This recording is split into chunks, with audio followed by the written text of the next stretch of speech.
Welcome to Cow Talks. I'm Chris Pravat, beef cattle and forage economist at the University of Florida. And I am Marcelo Valao, Forage Extension Specialist with the University of Florida.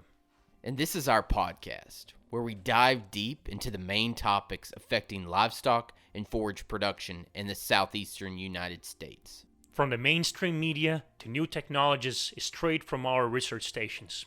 From cattle prices to international trade. From our pastures and beyond. Join us on this journey as we tackle the main issues affecting our producers and the sustainability of our production systems. Thanks everybody for being with us today, live with Chris and Marcelo, but without Chris this time.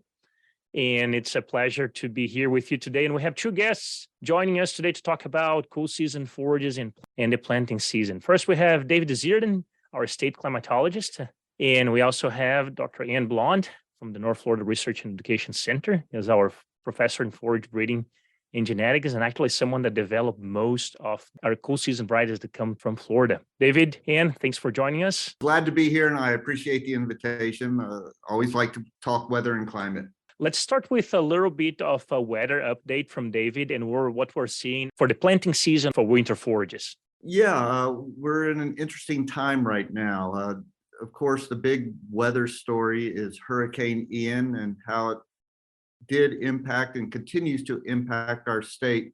It's kind of a tale of two parts of the state. From Gainesville southward, very heavy rainfall, direct impacts, flooding rainfall in areas like Kissimmee, Volusia County, Southwest Florida, 15 to 20 inches or more, just really playing a lot of havoc with all kinds of agricultural production across the peninsula of Florida.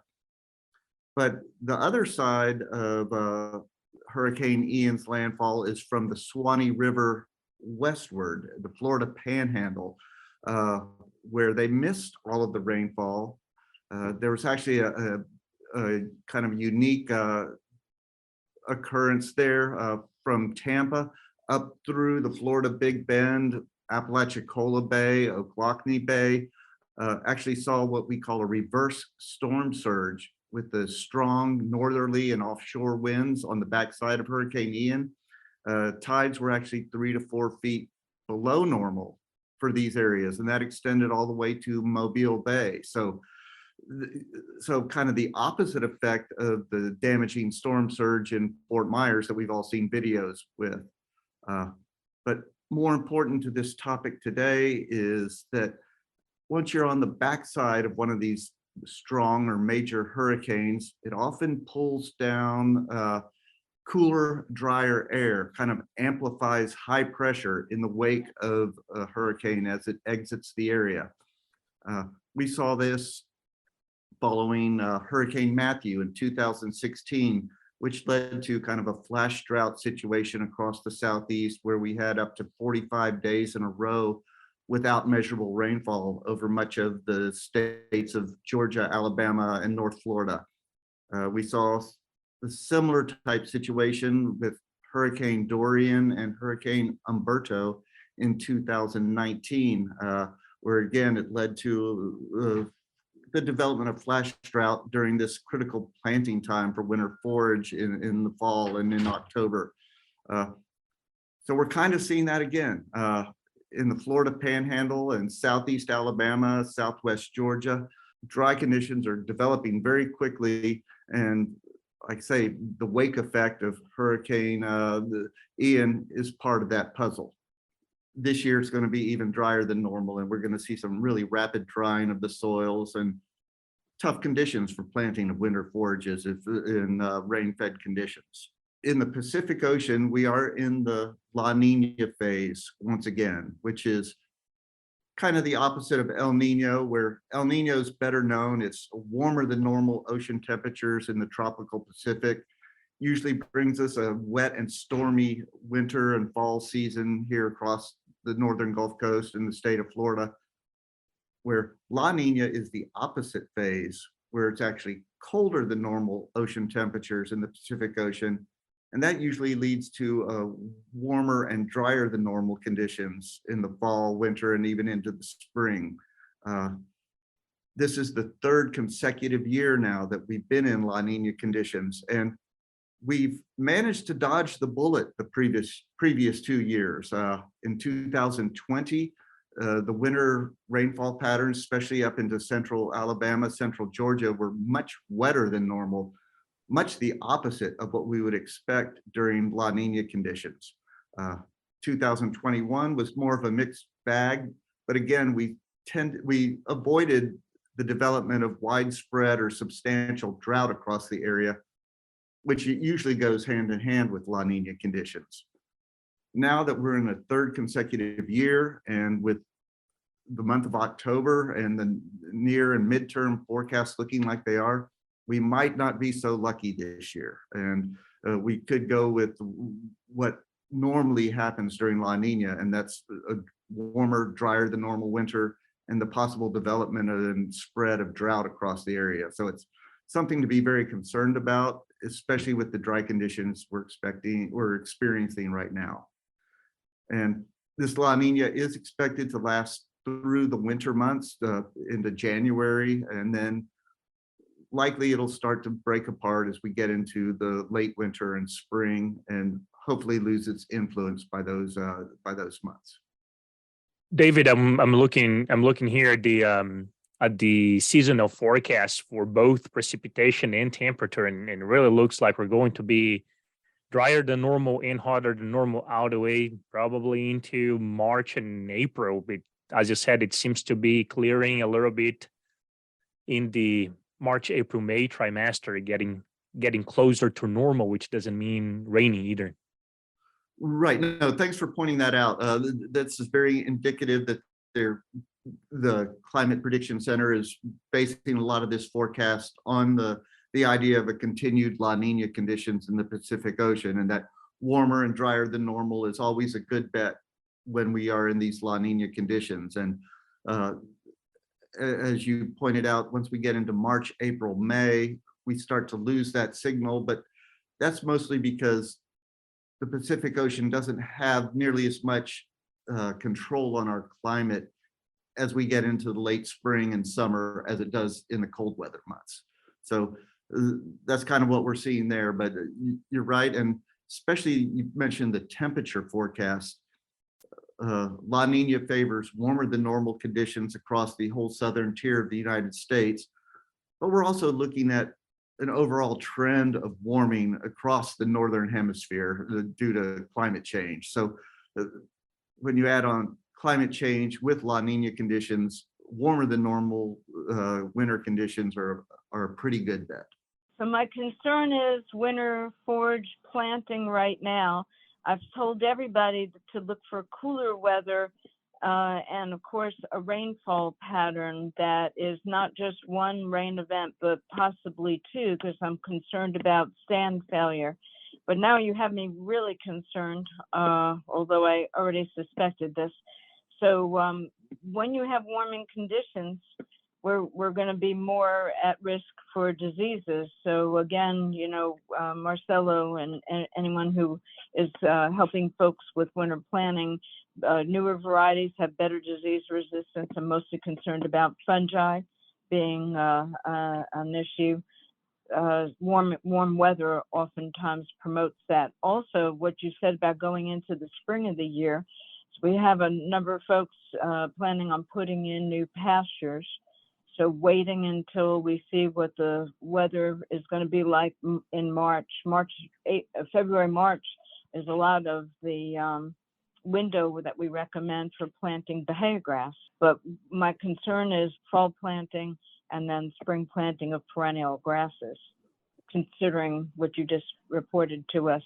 Yeah, it's hard for me to kind of make recommendations, but certainly I think dryness this fall, and certainly we're getting into the planting season, is a pretty good bet, and so adjust accordingly.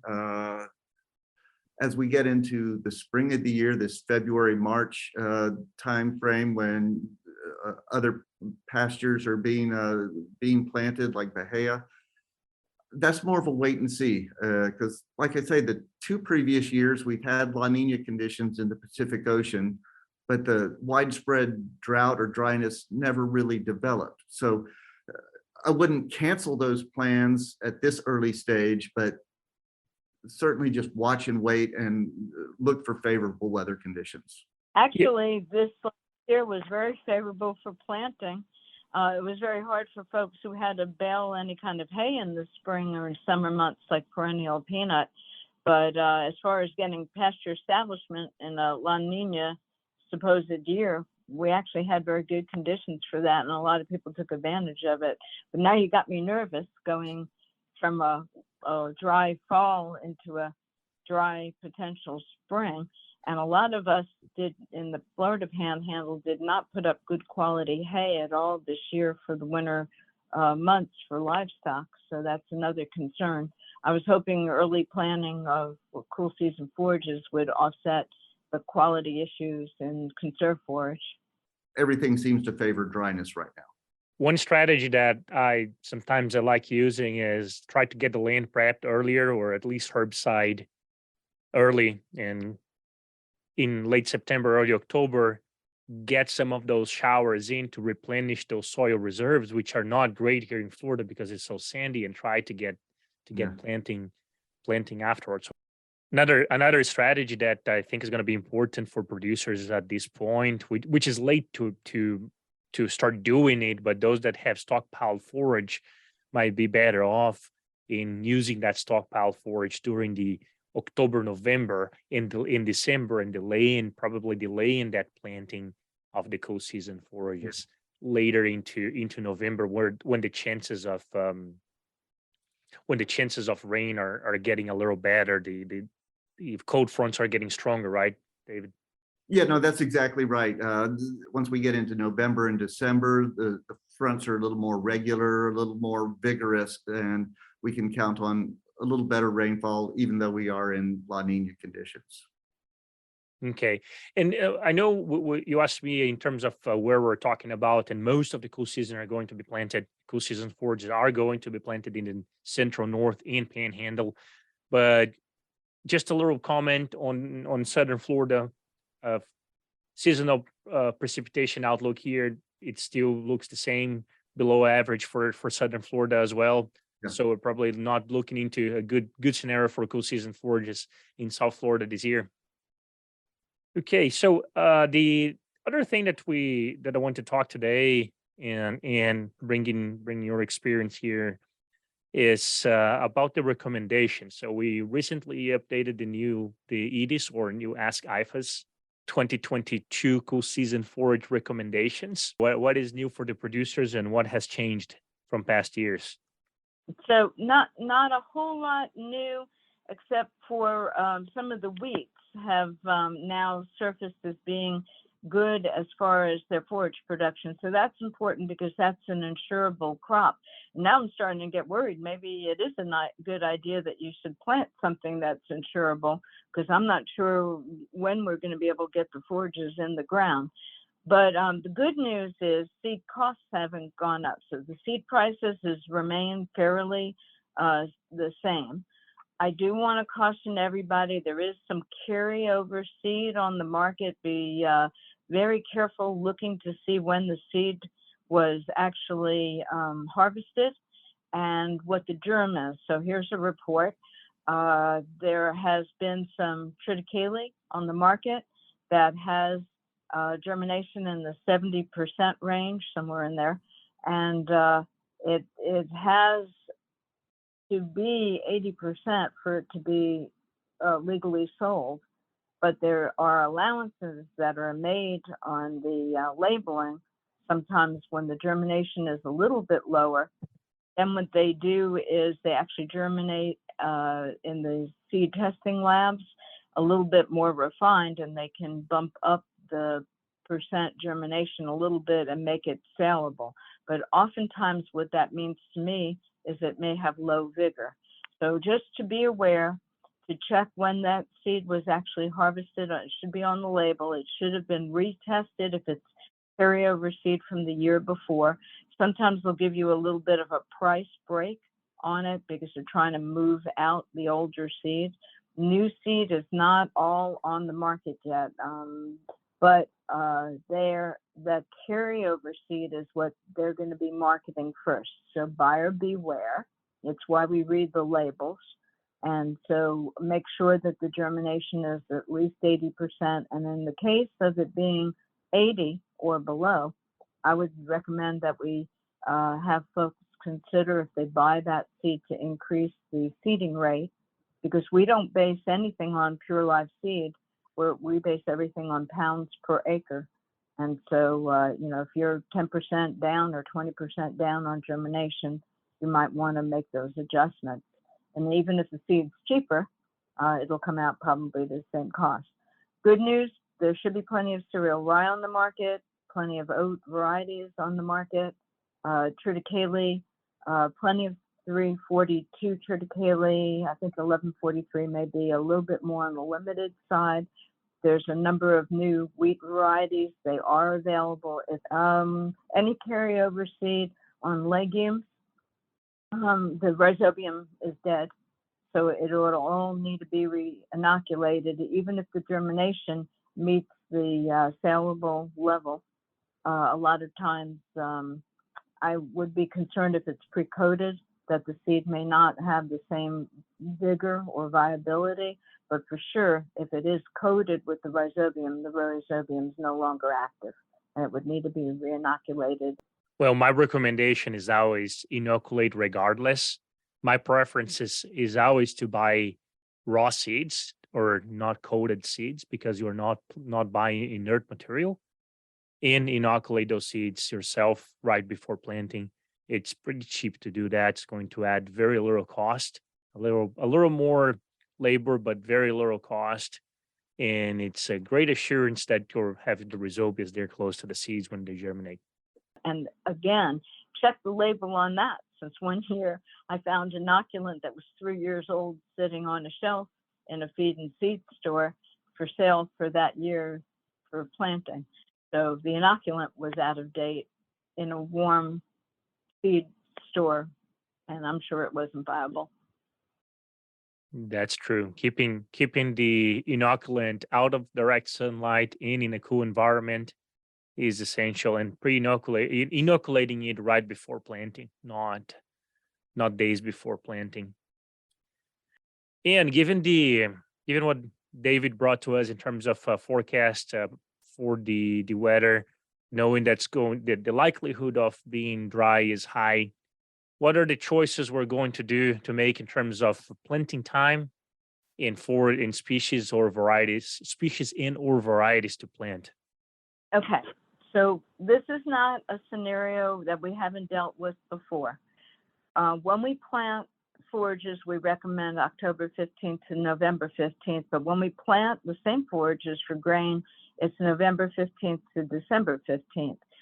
So you have really a couple of months period where you can still get sizable amount of growth on a lot of these different cool season forages, but all of them across the board are day length sensitive. And as you move towards the 22nd of December, it's short days. So what do we want to do? We would want to look at the varieties that are fairly early. The later that we plant, we would want to have something that jumps out of the ground and has a very short growing season.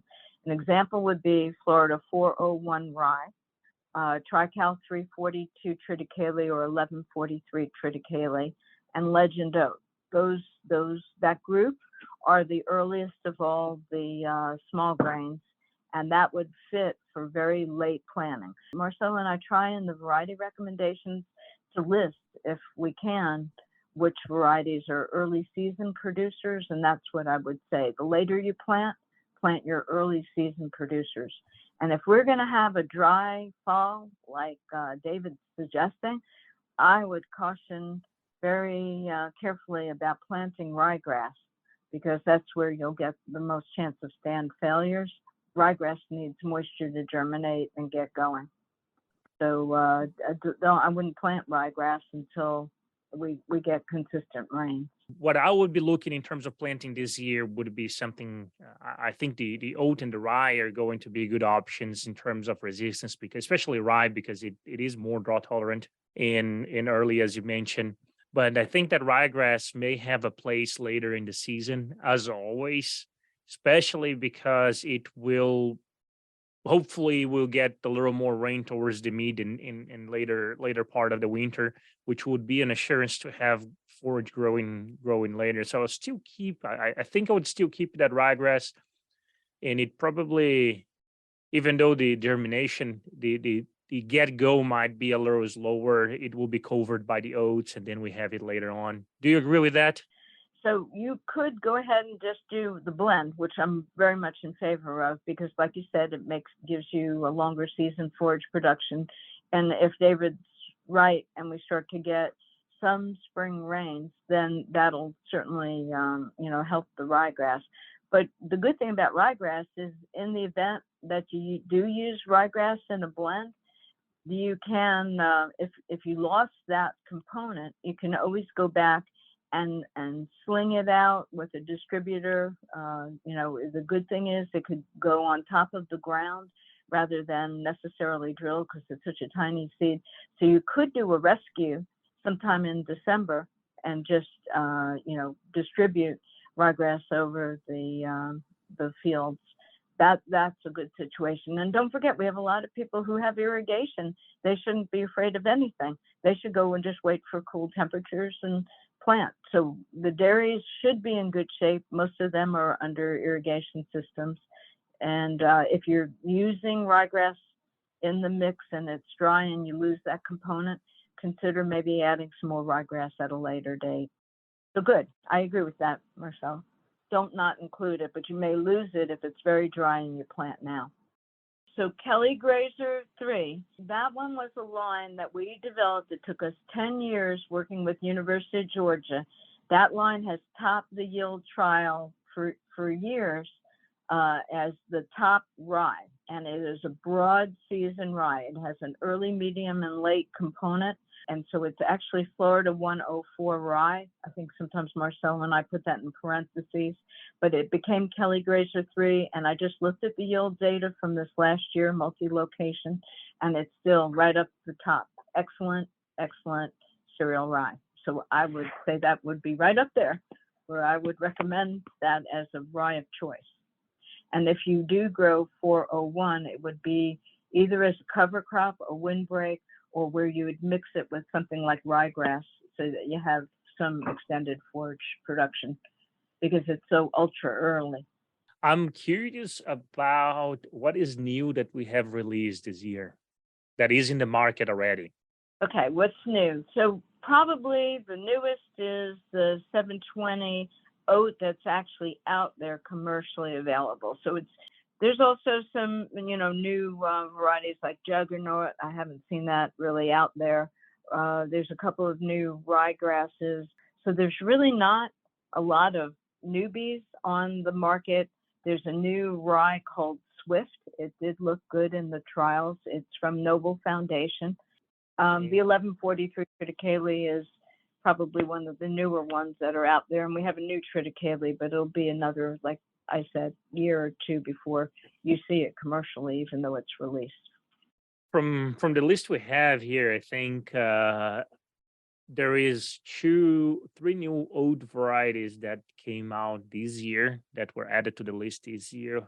So Juggernaut, actually, Juggernaut is a new one from Dr. Babar's program. There is a new RAM that is going to, from what I understand, is going to replace LA 99016. I would be looking out for the new line that replaces the RAM, and that's from Steve Harrison and Ali Babar. But again, I'm not seeing the seed on the market. So even though we have it on the recommendation list, it's still not showing up in the marketplace. Thanks everybody for joining us today. It was a pleasure talking to you, David, and thanks for sharing with us. If you have any questions, ideas, follow-ups, or comments, please reach out to us through our email, forages@ifas.ufl.edu. That is forages@ifas.ufl.edu.